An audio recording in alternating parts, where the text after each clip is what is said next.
ಅನ್ವರ್ ಮಾಣಿಪಾಡಿ ಅವರ ಹೇಳಿಕೆ ಬಗ್ಗೆ ಒಂದಷ್ಟು ಆರೋಪ ಪ್ರತ್ಯಾರೋಪಗಳು ಬರ್ತಾ ಇತ್ತು. ಖುದ್ದು ಅವರೇ ಜಾಯಿನ್ ಆಗಿದ್ದಾರೆ ನಟರಾಜ್ ಗೌಡ್ರೆ. ಅನ್ವರ್ ಮಾಣಿಪಾಡಿ ಸರ್ ನಮಸ್ಕಾರ, ನನ್ನ ಧ್ವನಿ ತಲುಪ್ತಾ ಇದೆ ಅಂತ ಭಾವಿಸ್ತೀನಿ.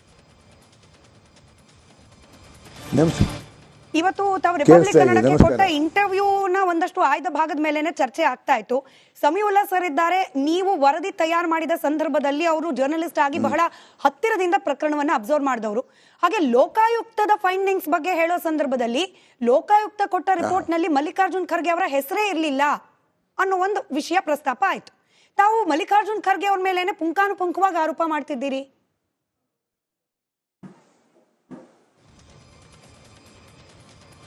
ನೋಡಿ, mine was a main report and my main report ಅದು just tip of the iceberg. ಅದು tip of the iceberg. Lokayukta ಮಾಡಬೇಕಾದ್ರೆ ಅವರು ಅಲ್ಲಿಂದ ಆದಷ್ಟು ಕವರ್ ಮಾಡಲಿಕ್ಕೆ ಮಾಡಿದ್ರು ಅದನ್ನು. ಸೊ ಅದು ಬೇನಾಮಿ ಆದ್ದರಿಂದ ಅವರು ಅದನ್ನು ತಗೊಳ್ಳಿಕ್ಕೆ ಆಗಲಿಲ್ಲ, ಅವರಿಗೆ ಜನ ಸಿಗಲಿಲ್ಲ ಎನ್ಕ್ವೈರಿ ಮಾಡಲಿಕ್ಕೆ. ಬಟ್ ಒನ್ ಲೈನ್ ಅದರಲ್ಲಿ ಕೊಟ್ಟಿದ್ದಾರೆ, 150 ಪೇಜಲ್ಲಿ 2 ಲೈನ್ಸ್ ಕೊಟ್ಟಿದ್ದಾರೆ. ಯಾಕೆ ಅದು ಪ್ರೂವ್ ಮಾಡಿದ್ದ ನನ್ನ ರಿಪೋರ್ಟ್ ಅಲ್ಲಿ. ನಿಮ್ಮ ಕೈಲಿ ಬಿಜೆಪಿ ಅವರು ಹೇಳಿಕೆಗಳನ್ನ ಕೊಡಿಸ್ತಿದ್ದಾರೆ, ಬ್ಲಾಕ್ ಮೇಲ್ ಮಾಡಿದ್ರು ಸಿದ್ದರಾಮಯ್ಯನವರು ಮಲ್ಲಿಕಾರ್ಜುನ್ ಖರ್ಗೆ ಅವರಿಗೆ ಈ ರಿಪೋರ್ಟ್ ಅನ್ನು ಅನ್ನೋದು ಬಿಜೆಪಿ ನಿಮ್ ಕೈಲಿ ಹೇಳಿಸ್ತಿರೋದು ಅನ್ನೋ ಆರೋಪ. ಇಲ್ಲ, ಖಂಡಿತ ಇಲ್ಲ. ನಾನು ಎಲ್ಲಿ ಬೇಕಾದ್ರೆ ಪ್ರಮಾಣ ಮಾಡಲಿಕ್ಕೆ ಸಿದ್ಧರಾಗಿದ್ದೇನೆ. ನನಗೆ ಬಿಜೆಪಿ ಯಾರು ಕಾಲು ಮಾಡಿಲ್ಲ, ಮೀಟು ಆಗಲಿಲ್ಲ. ನಾನು ನಿನ್ನೆ ಮೊನ್ನೆವರೆಗೂ ವಿಜಯೇಂದ್ರ ಅವ್ರ ವಿರುದ್ಧವಾಗಿ ಮಾತನಾಡಿದ್ದು ತೀವ್ರ ಸಂಚಲನಕ್ಕೆ ಕಾರಣವಾಗಿತ್ತು. ಯಾವಾಗ ವಿಜಯೇಂದ್ರ ಅವ್ರ ಬುಡಕ್ಕೆ ಬಂತೋ ನಿಮ್ಮ ಹೇಳಿಕೆಗಳು ಹಿಂದಿನದ್ದು, ಈಗ ಬಿಜೆಪಿ ಅವರೆಲ್ಲ ಸೇರಿ ನಿಮ್ಮ ಹೇಳಿಕೆಗಳನ್ನ ತಿರ್ಚಿಸ್ತಿದ್ದಾರೆ ಅನ್ನೋ ಆರೋಪ. ಇಲ್ಲ, ಅಲ್ಲ, ನಾನು ನಿನ್ನೆ ಮೊನ್ನೆ ಕೂಡ ಇವತ್ತು ಹೇಳಿದೆ ನಾನು, ಹೀಗೀಗಾಗಿತ್ತು ಅಂತೇಳಿ.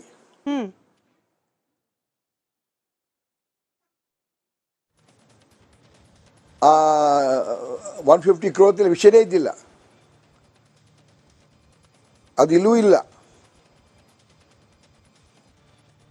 ಮೊನ್ನೆ ಕೂಡ ನಾನು ಸ್ಟಾರ್ಟಿಂಗ್ ಹೇಳಿದ್ದೆ, ಹೀಗೆ ವಿಜಯೇಂದ್ರ ಹೀಗೆ ಹೇಳಿದ್ರು, ನೀವು ಭಾಳ ದಣಿದಿದ್ದೀರಾ, ತುಂಬ ಸೋತಿದ್ದೀರಾ, ಬೇಕಾದ್ರೆ ನೀವು ಮೌನ ವಹಿಸ್ಕೊಳ್ಬೋದು, ನೀವೊಂದು ಸಂಖ್ಯೆ ಹೇಳಿದ್ರೆ ಅದು ಅವ್ರು ಕೊಡ್ಬೋದು ನಿಮ್ಗೆ ಅಂತ.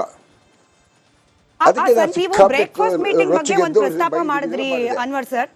ಬೆಳಗಿನ ಇಂಟರ್ವ್ಯೂ ಸಂದರ್ಭದಲ್ಲಿ ಬ್ರೇಕ್ಫಾಸ್ಟ್ ಮೀಟಿಂಗ್ ಅಲ್ಲಿ ಸಿದ್ದರಾಮಯ್ಯನವರು ಮಲ್ಲಿಕಾರ್ಜುನ್ ಖರ್ಗೆ ಅವರು ಸಿಗ್ತಾರೆ, ಆಚೆ ಬರೋಷ್ಟೊತ್ತಿಗೆ ಮಲ್ಲಿಕಾರ್ಜುನ್ ಖರ್ಗೆ ಅವರು ಸಿಎಂ ಆಗೋ ಆಸೆನೆ ಕೈ ಬಿಟ್ಬಿಟ್ಟಿದ್ರು ಅಂತ ಹೇಳಿ. ನಿಮಗೆ ಅಲ್ಲಾದ ವಿಚಾರ, ಬ್ರೇಕ್ಫಾಸ್ಟ್ ಮೀಟಿಂಗ್ ನಲ್ಲಿ ಆದ ವಿಚಾರ ನಿಮಗೆ ಯಾರು ತಿಳಿಸಿದ್ರು? ನಿಮ್ಗೆ ಹೆಂಗ್ ಗೊತ್ತಾಯ್ತು?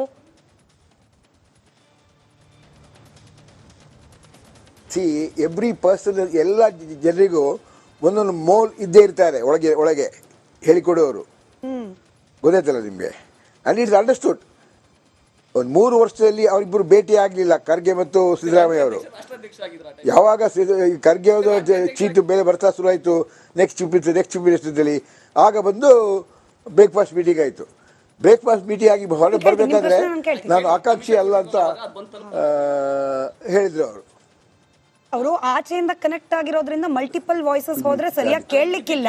ನಿಮ್ಮ ಪ್ರಶ್ನೆ ನಾನು ಕೇಳ್ತೀನಿ. ಕಾಂಗ್ರೆಸ್ ವಕ್ತಾರರು ನಟರಾಜ್ ಗೌಡ್ರು ಇದ್ದಾರೆ ಅನ್ವರ್ ಸರ್ ನಮ್ಮ ಪ್ಯಾನೆಲ್ ನಲ್ಲಿ, ಅವ್ರು ಕೇಳ್ತಿದ್ದಾರೆ, ನಿಮಗೆ ಒಳಗಾದ ಮೀಟಿಂಗ್, ಅದರಲ್ಲೂ ಸಿದ್ದರಾಮಯ್ಯ ಮಲ್ಲಿಕಾರ್ಜುನ್ ಖರ್ಗೆ ಅಂತ ಘಟಾನುಘಟಿ ನಾಯಕರು ಪ್ರೈವೇಟ್ ಆಗಿ ಮಾಡ್ತಿದ್ದ ಮೀಟಿಂಗ್ ನ ಅಂಶಗಳನ್ನ ನಿಮ್ವರೆಗೂ ತಲುಪಿಸ್ಲಿಕ್ಕೆ ನಿಮಗೆ ಏನ್ ಅಧಿಕಾರ ಇತ್ತು? ಆ ಸಂದರ್ಭದಲ್ಲಿ ನೀವು ಬಿಜೆಪಿ ರಾಷ್ಟ್ರೀಯ ಅಧ್ಯಕ್ಷರಾಗಿದ್ದ, ರಾಜ್ಯಾಧ್ಯಕ್ಷರಾಗಿದ್ರ, ಎಲ್ಲ ಬಿಟ್ಟು ನಿಮಗೆ ಹೇಳಿದವ್ರು ಯಾರು, ಯಾಕೆ ಅಂತ?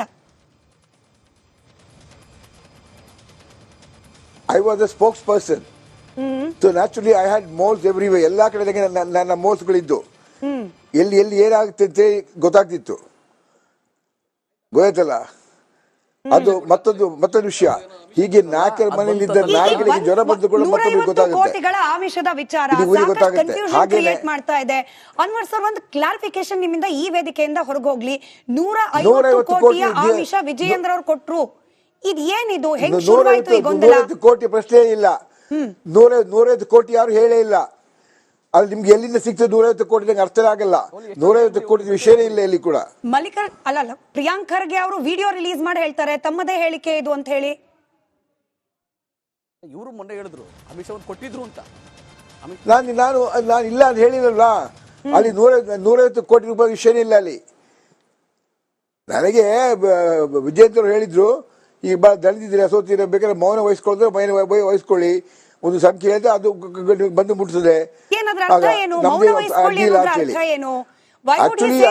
ಮೌನವಾಗಿರಿ ಅನ್ನೋದು ಯಾಕೆ ಹೇಳ್ತಾರೆ? ಬಿಜೆಪಿ ನನ್ನ ಅಂದಾಜಿನ ಪ್ರಕಾರ ಉಪಾಧ್ಯಕ್ಷರಾಗಿದ್ದವರು. ಬೇಕಾದ್ರೆ no that was the test. That was the test I went through. ಯಾಕೆ ಟೆಸ್ಟ್? ಯಾಕೆ ಅಂದ್ರೆ ನಿಮ್ಮ ನಿಯತ್ತು, ನಿಮ್ಮ ನೈತಿಕತೆ ಬಗ್ಗೆ ವಿಜೇಂದ್ರ ಅವರಿಗೆ ಅನುಮಾನ ಆಯ್ತಾ? They were worried. ಅಲ್ಲ ಎಲ್ರಿಗೂ ಅನುಮಾನ ಯಾರಿಗೂ ಆಗ್ಲಿಲ್ಲ. ಎಲ್ಲಾದ್ರೂ ಇದು ಮಂಡೇ ಆದ ನಂತರ ಎಲ್ಲಾದ್ರೂ ಬೈ ಮಿಸ್ಟೇಕ್ ನಾನು ಕಾಪರೇಟ್ ಮಾಡಿದ್ರೆ ಹೇಗೆ ಅಂತೇಳಿ, ಹಾಗೆ ಗಟ್ಟಿ ನಿಂತ್ಕೊಳ್ತಾರೆ ಇಲ್ವೋ ಅಂತೇಳಿ.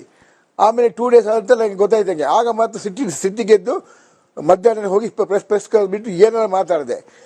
ಸ್ವಲ್ಪ ನಾನು ಮುಂಗೋಪಿ, ಸ್ವಲ್ಪ ದುಡುಕಿದ್ರೆ ಹೀಗೆ ಆಗೋದು ಅಷ್ಟೇ. ಮತ್ತೆ ಅಲ್ಲಿ ಕೋಟಿ ವಿಷಯ ಎಲ್ಲೂ ಬಂದಿಲ್ಲ. ನೀವು ಅವತ್ತು ಸಿಡುಕಿನಿಂದ ಹೇಳಿದ್ರೋ ಅಥವಾ ಪೂರ್ಣ ಪ್ರಜ್ಞಾವಸ್ಥೆಯಲ್ಲಿ ಹೇಳಿದ್ರೋ, ಆ ಒಂದು ಹೇಳಿಕೆ ಇದೀಗ ಇಡೀ ನಿಮ್ಮ ವರದಿ ಬಗ್ಗೆ, ನಿಮ್ಮ ಆ ಶ್ರಮದ ಬಗ್ಗೆನೆ ದೊಡ್ಡ ಪ್ರಶ್ನೆಗಳನ್ನ ಹೇಳುವಂಗ್ ಮಾಡ್ಬಿಡ್ತು ಅಂತ ಅನ್ನಿಸ್ತಿಲ್ವಾ ನಿಮ್ಗೆ?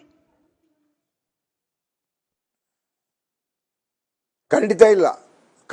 ಬಿಕಾಸ್ ನನ್ನ ವರದಿ ಏನಿದೆಯೋ ಅದು ಹೈಕೋರ್ಟಲ್ಲಿ 2 ಸಲ ಗೆದ್ದಿದೆ, ಸುಪ್ರೀಂ ಕೋರ್ಟಲ್ಲಿ ಗೆದ್ದಿದೆ, ಲೋಕಾಯುಕ್ತವರು ಅದನ್ನ ಎಂಡೋರ್ಸ್ ಮಾಡಿದ್ದಾರೆ. ಇದಾದ ನಂತರ ನನಗೇನು ಬೇಕು? ಈಗ ಸಿಬಿಐಗೆ ನಾನು ಕಾಂಗ್ರೆಸ್ ವಕ್ತಾರರನ್ನ ಮತ್ತೊಂದು ಪ್ರಶ್ನೆ ಕೇಳೋಕೆ ಮುಂಚೆ ನಿಮ್ಮಿಂದ ಒಂದು ಪ್ರಶ್ನೆಗೆ ಉತ್ತರ ಬೇಕು. ಸಿಬಿಐ ಕೊಡಿ ಅಂತ ಹೇಳಿ ನೀವು ಕೂಡ ಚಾಲೆಂಜ್ ಹಾಕ್ತಿದ್ದೀರಿ. ಸಿಬಿಐ ಕೊಡ್ಲಿ, ನಮ್ಗೇನ್ ತೊಂದರೆ ಇಲ್ಲ ಅಂತ ಹೇಳಿ ಪ್ರಿಯಾಂಕ್ ಖರ್ಗೆ ಅವರು ಕೂಡ ಸವಾಲ್ ಹಾಕ್ತಿದ್ದಾರೆ. ಹೂ ಇಸ್ ಸ್ಟಾಪಿಂಗ್ ಹೂ? ಯಾಕೆ ಸಿಬಿಐ ಕೊಡ್ತಾ ಇಲ್ಲ ಇನ್ನೂ ಕೂಡ? ಕೊಡ್ಬೇಕಾದ್ದು ಅಲ್ಲ, ಸಿಬಿಐಗೆ ಕೊಡಬೇಕಾದ್ರು ಸಿದ್ದರಾಮಯ್ಯ ಅವರು ಮತ್ತು ಅವರ ಮಿನಿಸ್ಟ್ರಿ ಕೈಯಲ್ಲಿದೆ, ಅವರ ಕ್ಯಾಬಿನೆಟ್ ಕೈಯಲ್ಲಿದೆ. ಅವ್ರು ಮಾಡಿ ಕೊಡ್ಬೇಕು. ಅವ್ರು ಹೇಳಿದ್ರಲ್ಲ ಸಿದ್ದರಾಮಯ್ಯ ಸಿಬಿಐ ಕೊಡ್ತಾರೆ ಅಂತ ಹೇಳಿ, ಕೊಡ್ಲಿ. ಒಂದು ಪುರುಷತ್ವ ಇದ್ರಲ್ಲಿ ಕೊಡ್ಬೇಕು, ಅವರು ಕೊಡ್ಲಿ. ಇದೇ ಪ್ರಶ್ನೆಯನ್ನ ನೀವು ಬಿಜೆಪಿಯ ಮುಖ್ಯಮಂತ್ರಿಗಳಿದ್ದ ಅವಧಿಯಲ್ಲಿ ಯಾಕೆ ಕೇಳಲಿಲ್ಲ? ತಾಕತ್ತಿದ್ರೆ ಕೊಡಿ ಸಿಬಿಐಗೆ ಅಂತ ಹೇಳಿ ಬಿಜೆಪಿಯ ಸಿಎಂಗಳಿದ್ದಾಗ ಯಾಕೆ ಕೇಳಲಿಲ್ಲ ಅನ್ವರ್ ಸರ್? ಈಗ ಸಿದ್ದರಾಮಯ್ಯನವರು ಸಿಎಂ ಇದ್ದಾರೆ, ಅವ್ರ ತಾಕತ್ತಿನ ಬಗ್ಗೆ ಪ್ರಶ್ನೆ ಕೇಳ್ತೀರಿ, ಎಐಸಿಸಿ ಅಧ್ಯಕ್ಷರ ತಾಕತ್ತಿನ ಬಗ್ಗೆ ಪ್ರಶ್ನೆ ಕೇಳ್ತೀರಿ. ಯಾಕೆ ಬಿಜೆಪಿಯ ಮುಖ್ಯಮಂತ್ರಿಗಳಿಗೆ ತಾಕತ್ತಿರ್ಲಿಲ್ವಾ? ಪ್ರಶ್ನೆ ಕೇಳಬೇಕು ಅಂತ ನಿಮ್ಗೆ ಅನ್ನಿಸ್ಲಿಲ್ವಾ? ಆಗ್ಲೂ ನಮ್ಮ ಪಾರ್ಟಿ ಮೀಟಿಂಗ್ಸ್ ಎಲ್ಲ ನಾನು ಹೇಳ್ತಾ ಇದ್ದೆ, ಮಾಡ್ಬೇಕು ಅಂತ ಹೇಳಿ. ಮಾಡುವ ಹೇಳಿದ್ರು. ಕಡೆಗೂ ಮಂಡನೆ ಮಾಡಿದ್ರು ನಮ್ಮ ಪಕ್ಷದ ಸರ್ಕಾರ ತಾನೆ. ಸಾಕ ಮಂಡನೆ ಮಾಡಿದ್ರೆ ಸಾಕ? ಅಲ್ಲ, ಮಂಡನೆ ಮಾಡಿದ್ರೆ naturally it comes in public domain. ನಂದು ಮೊದಲ ಹೋರಾಟ ಇದ್ದದೇ ಮಂಡನೆ ಮಾಡಲಿಕ್ಕೆ. ಮಂಡನೆ ಮಾಡಿದ ತಕ್ಷಣ it comes public domain. I can't tell anybody, can't give my report anybody, and I not given also. ಖಾಲಿ ಮಾತುಗಳಲ್ಲಿ ಉಳಿಯಿತು.